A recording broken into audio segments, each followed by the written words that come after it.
Nosotras somos estudiantes de la Universidad Uniminuto de Dios, somos del grupo número 9 en la materia Comunicación Escrita y Procesos Lectores.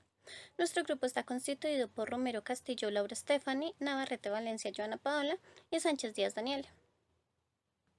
En este video vamos a realizar el análisis de dos dispositivos, siendo el primero una caricatura y el segundo un video.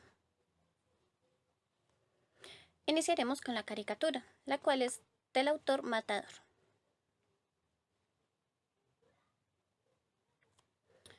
Para iniciar, este es un tipo de texto informativo y expositivo. En el contexto tenemos a Colombia social y políticamente hablando sobre el aumento del salario mínimo. En la parte de la locución, se toma como referencia la pobreza, el cinismo y la poca empatía de los mandatarios frente al salario mínimo del país. En la parte de la ilocución, se pretende mostrar a manera de cómic cómo es que el salario mínimo de nuestro país es tan bajo que no alcanza para suplir con las necesidades básicas de cada persona. Y en la parte de la perlocución, se hace caer en cuenta de la mala administración por parte de los gobernantes que tiene el país, el cinismo del mercado, siendo los más afectados a aquellas personas de bajos recursos. En la parte informativa tenemos el conocimiento de que esta es una caricatura del autor Matador titulada Pobres pero contentos, la cual habla sobre el aumento del salario mínimo. En la parte expresiva se nota ironía frente al realismo social, observación y reflexión frente a los problemas sociales y políticos del país. En la parte directiva vemos conformismo e indignación frente a la situación económica.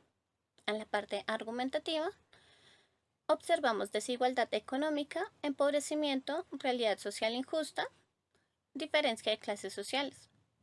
Y en la parte performativa se evidencia una crítica a la economía, ya que el aumento del salario mínimo es histórico, pero no de una forma positiva, sino más bien negativa, porque sube muy poco y a medida que este sube también buscan subir el precio de otros productos de primera necesidad, como lo son los de la canasta familiar y el arriendo, creando más empobrecimiento en las clases media y baja, que son las más vulnerables.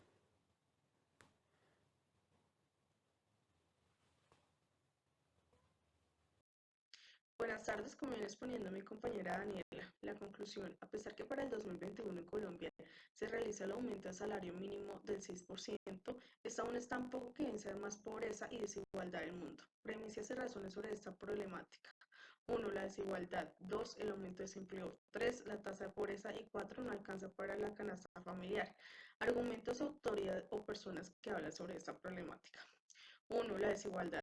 Marzo 21 del 2018, Julián Mesina habla sobre los salarios mínimos y la lucha contra la desigualdad.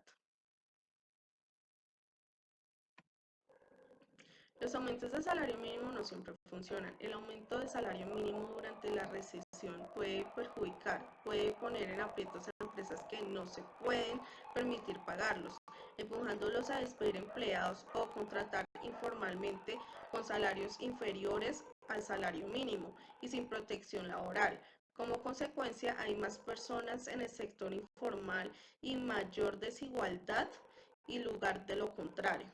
2. Aumento del desempleo. Enero del 2009, por Rodríguez Castro, habla sobre el impacto del salario mínimo y el desempleo y la desigualdad de los salarios. Un salario mínimo elevado genera siendo una tensión entre el ingreso familiar y el riesgo de desempleo. Al subir el salario mínimo se reduce la probabilidad de obtener un empleo para los trabajadores con un salario cercano a lo antiguo mínimo. Entre ellos se destacan los jóvenes con educación media incompleta y otros grupos de baja calificación laboral. 3. La tasa de pobreza. Gustavo Andrés Ospina Agudelo, marzo de 2017, habla sobre salario mínimo, diferencias entre Colombia. La pobreza y la desigualdad. Los principios que inspiran a los derechos sociales y el derecho de trabajo y el ordenamiento jurídico vigente. Es un obstáculo desacierto de peligros descendentes de una materia política social. La pobreza monetaria sobrepasa el 22% en las ciudades de Barranquilla, Cartagena, Cúcuta, Montería y Pasto. Cuando el promedio de las 13 entidades territoriales redondea el 19%, 27 pobrezas extremas se sitúan en el 3% de estos grupos de ciudades, muy inferior al promedio nacional que alcanza cerca del 9%.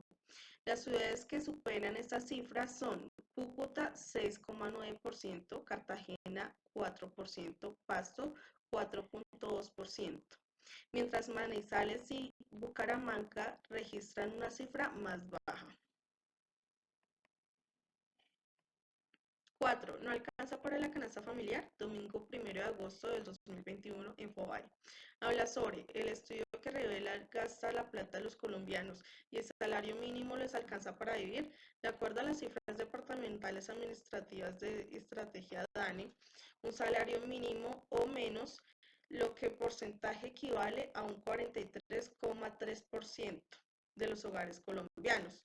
Los sindicales entre pro de los empleados colombianos aseguran que lo que subió el mínimo para este año no alcanza para los ciudadanos. Logre sobrevivir dignamente. Así que se está analizando si se gana un empleado con un mínimo alcanza para los gastos básicos de la familia. O sea, ¿qué quiere decir en este punto? Es que, digamos, realmente los familiares o las familias con un mínimo no les alcanza para todo. ¿Por qué? Porque se tiene en cuenta el arriendo, los gastos en las casas, los estudios de sus hijos y entre otras cosas. Entonces, se ha hecho un estudio donde dice que pues realmente las familias colombianas no les alcanza un mínimo.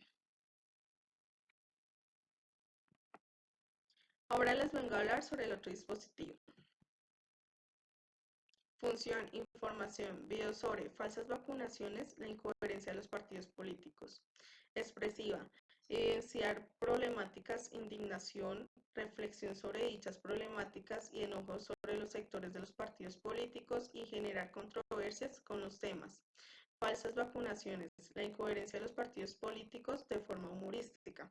Directivas. 1. Discusión. 2. Risa. 3. Enojo. 4. Angustia. 5. Indignación. 6. Reflexionar. Argumentativa. 1. Evidencia los casos de falsas vacunaciones. 2. Reconocer la incoherencia de los partidos políticos. 3. Exponer la falta de ética profesional de la Procuraduría General de la Nación. Performativa. Se evidencia la crítica y la reflexión sobre las incoherencias políticas, reconociendo ciertos pactos y amistades en los partidos de transformación de nuevas elecciones. Los medios informativos mienten. Y casos de falsas vacunaciones, también evidenciando la falta de ética profesional en la Procuraduría General de la Nación. Para continuar, tenemos que este es un texto informativo, crítico y afirmativo. En el contexto encontramos problemas sociales radicados en la mentira, el engaño y la corrupción del gobierno ante diferentes ámbitos sociales. En la parte de la locución, se toma como referencia el cinismo y la poca empatía de los mandatarios, la falta de verdad, asumiendo un papel sarcástico. En la parte de la ilocución, se pretende mostrar de manera sarcástica problemáticas sociales y engaños al pueblo por entidades gubernamentales, y el alto nivel de corruptos que manejan los hilos de este país. En la parte de la perlocución, se hace caer en cuenta de la mala administración, los malos procesos y la falta de ética profesional de muchas de las personas que dirigen este país, creando resignación en las personas de a pie, que son los colombianos que asumen el peso y la responsabilidad de las decisiones tomadas por nuestros mandatarios.